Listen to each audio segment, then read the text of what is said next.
김한빈입니다. 아이를 맨 처음 데려오시면 제일 고민되고 제일 헷갈리는 게 바로 백신 접종입니다. 아이를 백신을 맞추려고 병원에 데려갔는데 수의사 선생님이 설명을 해주시긴 해주셨는데 맞춰야 될 것도 너무 많고 스케줄도 복잡해서 헷갈리신 경험 있으시죠? 오늘 이 영상으로 모든 것을 정리해 드리겠습니다. 예방접종은 아시다시피 치명적인 질병을 예방할 수 있는 주사인데요. 모든 백신이 그렇듯이 질병을 100% 예방할 수 있는 건 아니지만 충분한 항체가 생긴다면 같은 질병에 걸려도 훨씬 수월하게 넘어가거나 걸리지 않을 수 있게 됩니다. 예방접종은 주로 생후 6에서 8주령에 시작해서 5개월이 넘기 전에 모두 끝내는 것이 원칙입니다. 따라서 각 주사 사이의 간격은 2주에서 3주가량이 되겠습니다. 이건 동물마다 다를 수 있고 동물 병원마다 스케줄이 조금씩은 다를 수 있으니까 확인하시고요. 지금부터 예방접종 스케줄표를 화면에 띄워드릴 건데요. 필요하신 분들은 지금 빨리 캡처하세요.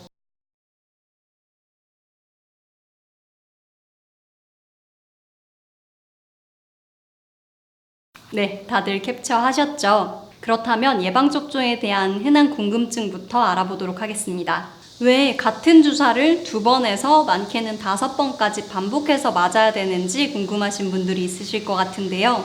고등학교 생물 시간에 이런 그래프를 보신 적이 있으실 것 같습니다.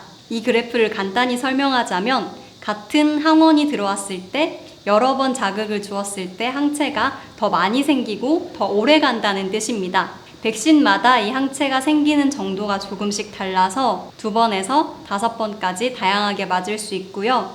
이 백신 접종 스케줄이 모든 아이에게 똑같이 적용되는 건 아니기 때문에 나중에 항체가 검사를 통해서 항체가 잘 형성되었는지 확인하시는 것도 좋을 것 같습니다. 특히 강아지에 비해서 고양이가 항체가 형성되는 정도의 편차가 심하기 때문에 고양이의 경우에는 항체가 검사를 꼭 권해드리는 편입니다. 두 번째로 백신 접종의 부작용에 대해서 많이 궁금해 하십니다. 백신 접종의 부작용은 크게 2가지 정도로 나눌 수 있겠는데요. 첫 번째는 그렇게 심각하지 않은 부작용, 두 번째는 빨리 병원에 내원하셔야 되는 부작용입니다. 크게 걱정하지 않으셔도 되는 부작용은 집에 갔을 때 기운이 없다든지 밥을 조금 덜 먹는다든지 하는 등의 부작용입니다. 사람도 예방접종을 맞고 나면 그날 하루나 그 다음날까지는 약간 몸살 기운이 있거나 조금 기운 없이 축 처지는 현상들이 발생하게 되는데 동물의 경우에도 마찬가지입니다. 몸에 조금 열이 있는 것 같다던가 어제보다 활기가 조금 덜하다든가 하는 것들은 하루 정도 지켜보셔도 되는 부작용입니다. 두 번째는 급성으로 발생하는 아나필락시스 쇼크인데요.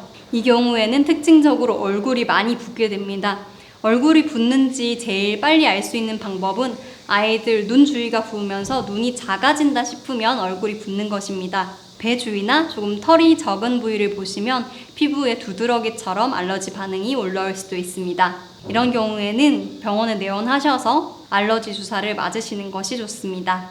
이런 쇼크의 경우에는 주사를 맞고 나서 몇 분에서 2시간 정도 사이에 많이 발생하기 때문에 주사를 맞고 나서 한 2시간 정도는 잘 지켜봐 주시는 것이 좋겠습니다. 관련해서 팁을 좀 드리자면 동물병원 마감 시간 직전에 백신을 맞추시는 것보다 한 2시간 정도 여유 있게 오셔서 백신을 맞추시는 것이 더 좋겠죠. 백신과 심장사상충 예방을 헷갈려 하시는 분들도 의외로 많이 계신데요. 백신은 바이러스나 세균성 전염병을 예방하기 위한 것으로 대부분 주사로 접종하게 됩니다. 심장사상충은 충이라는 이름에서 알 수 있듯이 기생충의 한 종류인데요. 주로 먹이는 약이나 피부에 바르는 약으로 하게 됩니다. 간혹 주사로 예방하는 경우도 있긴 합니다. 심장사상충은 한 달에 한 번, 그리고 백신은 1년에 한 번으로 기억하고 계시면 편하실 것 같습니다. 심장사상충 예방에 대한 것은 지난 영상에서 설명드린 적이 있으니까 위쪽에 링크를 타고 보고 오시면 좋을 것 같습니다. 접종을 왜 해야 되나요? 혹은 꼭 해야 되나요? 라고 물어보신다면 당연히 답은 예스입니다. 간단한 예방접종으로 아이의 목숨까지 위협할 수 있는 큰 질병들을 막을 수 있기 때문이기도 하고요.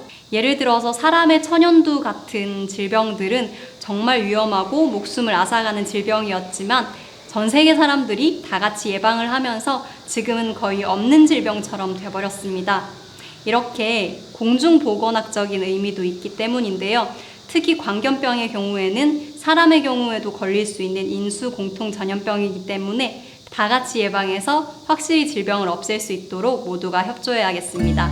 오늘 영상이 유익하셨다면 좋아요 버튼으로 저희를 응원해 주시고 앞으로도 더 좋은 영상 받아보고 싶으시다면 구독 버튼 눌러주세요.